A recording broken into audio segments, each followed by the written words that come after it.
So I look in your direction, but you pay me no. Okay, now I want to show you sort of cut, copy and paste. I've just opened up Safari.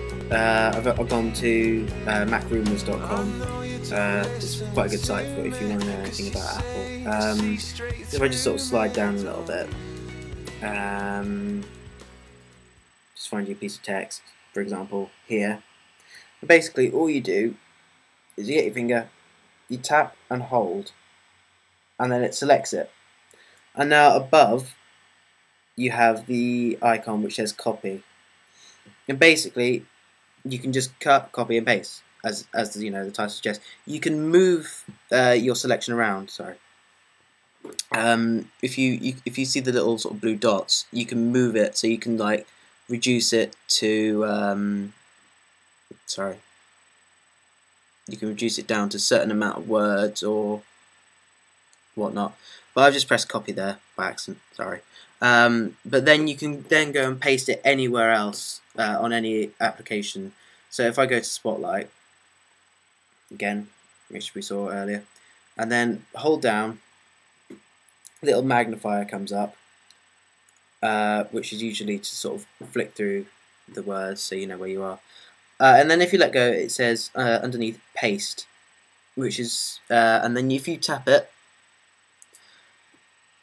the text that I copied from the internet is now there, but obviously you can't see that at all. But it's there. Okay, I promise it's there. But obviously, you know, as it's a lot of words all mixed together, there's nothing on my iPod that's going to be related to that. I'll just show you on notes, actually, as well. Here we go. That random note I wrote earlier. See, it does come in use, you know. There's another little QWERTY keyboard again.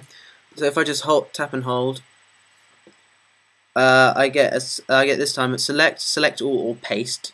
I will paste actually. There you go. That's all the text that I copied off the internet. And then if you shake like this,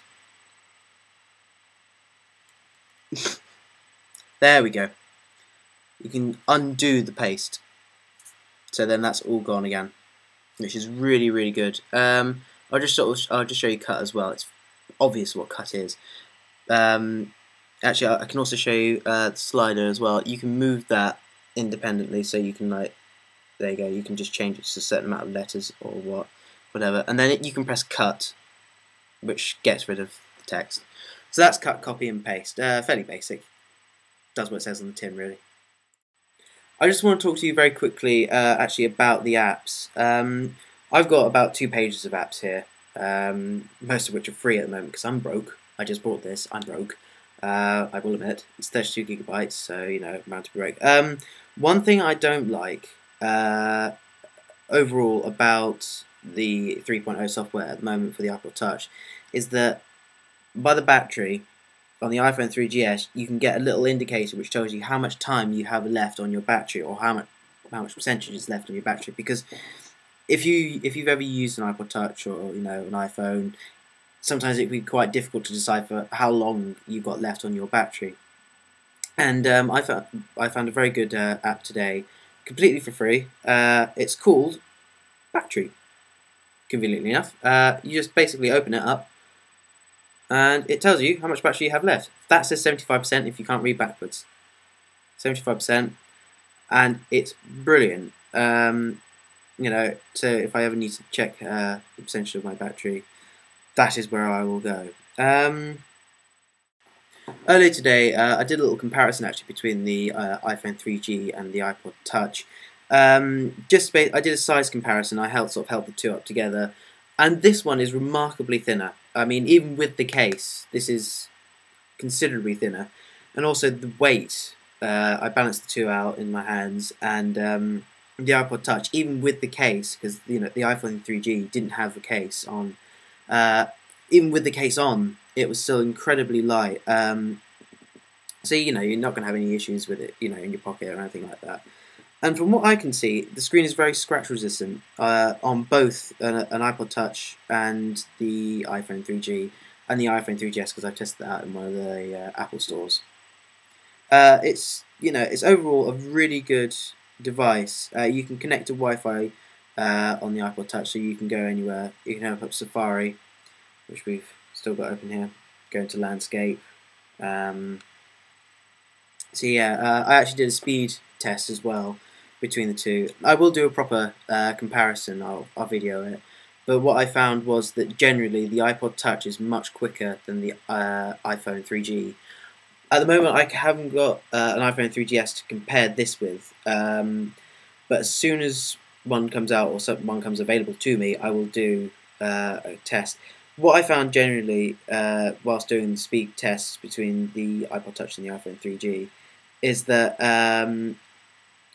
the iPod Touch is just genuinely quicker than the iPhone 3G at the moment. Again, 3GS I'm not too sure, but everything, opening applications, opening up settings, it all just comes down to be a little bit quicker than the 3G. So there you go. That's a review of the iPod Touch, 32GB. It applies obviously to the same as the 16GB and the 8GB. It depends what you need, really. I need 32GB. I have about 8GB of music on here at the present moment in time. I have 4 films and 6 music videos. I can just show you an example of one very quickly. When you open up a video, it turns out like that. It's really nice glossy sort of screen, and it's just really worth getting. So yeah, that's been the review of the iPod Touch 2nd generation. So I hope I've inspired you to go out and get one, even if it only is the 8GB one. So yeah, thanks for watching. Rate, comment, subscribe. You know the drill.